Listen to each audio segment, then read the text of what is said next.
Okay, ito yung part 3 ng ating tutorial sa COC3. So, nandito na tayo sa tools. Go to tools. Okay, Active Directory User and Computer. Okay, right click natin yung testa.com. Tapos, new. Then, organizational unit. Click natin yan. Tapos type po natin testa.org.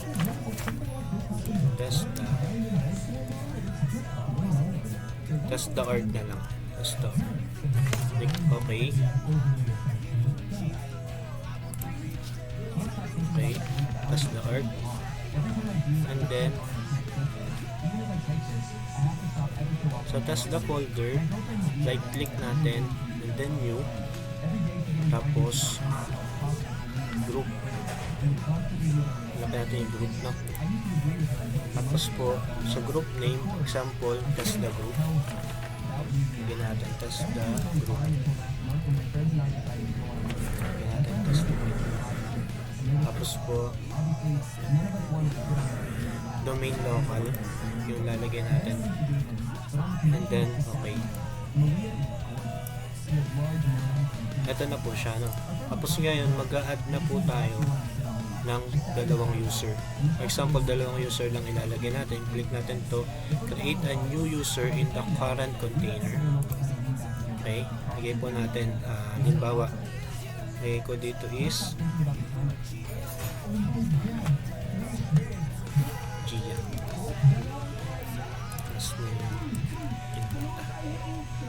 Username ko is Gia. Okay, next natin. Tapos tanggalin po natin yung check na to. I-check natin yung user must change. Tapos check po natin itong dalawang ito, no? Okay, user cannot change password. Password never expire. Gagawin ko na lang pong password sa kanya is malaking letter CSS at 2024.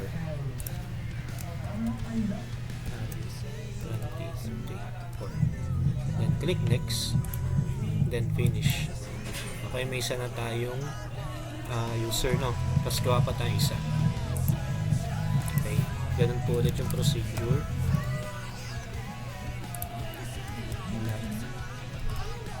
Then mix na lang din para mas madali. Huwag po natin pahirapan sa rin natin sa pagka-create ng mga username, ha?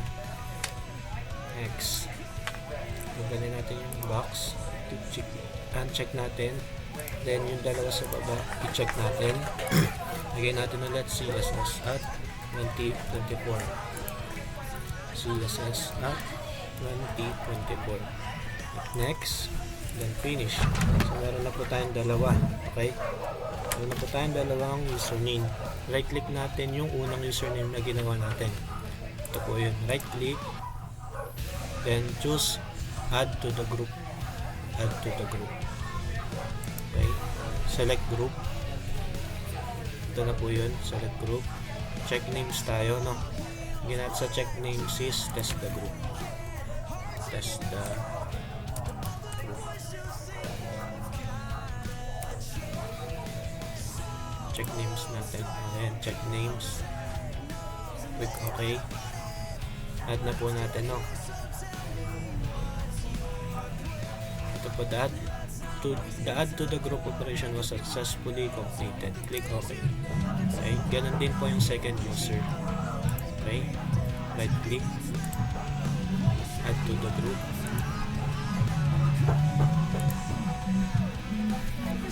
Test the group.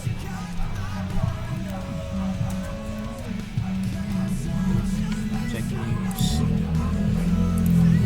And let natin po no, successfully completed. May ganun din yun, ha. Then close. Okay po. Tapos tuloy na natin to sa DHCP. Go to tools po. Tools ulit.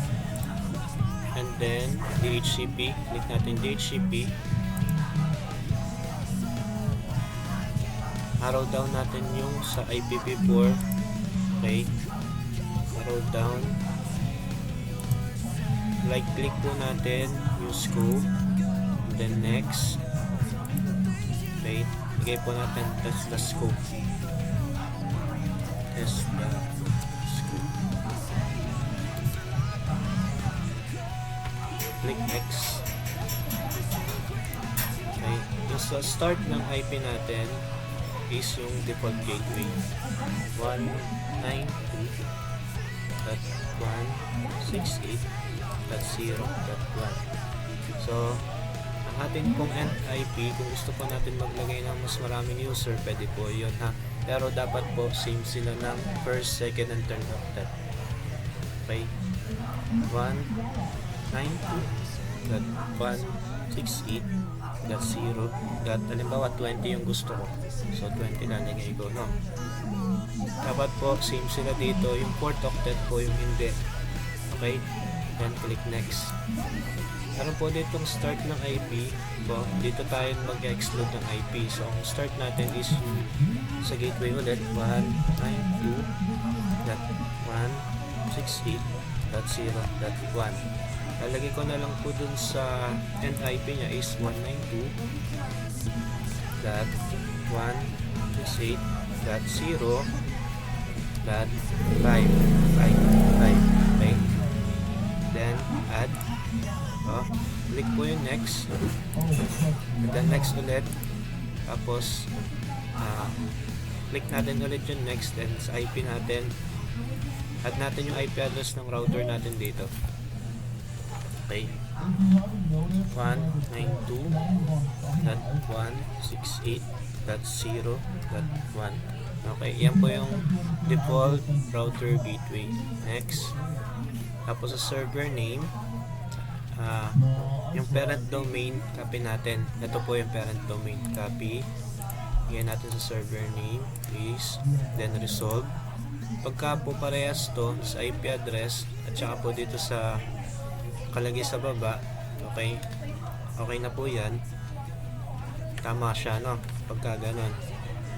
Tapos next natin, paste po ulit natin sa server name yung parent domain Tesla, resolve po ulit natin. So nakalagay siya dito, no?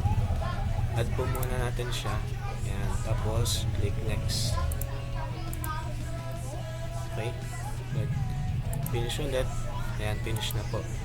Okay na po siya, no? Tapos right click po natin to, refresh natin.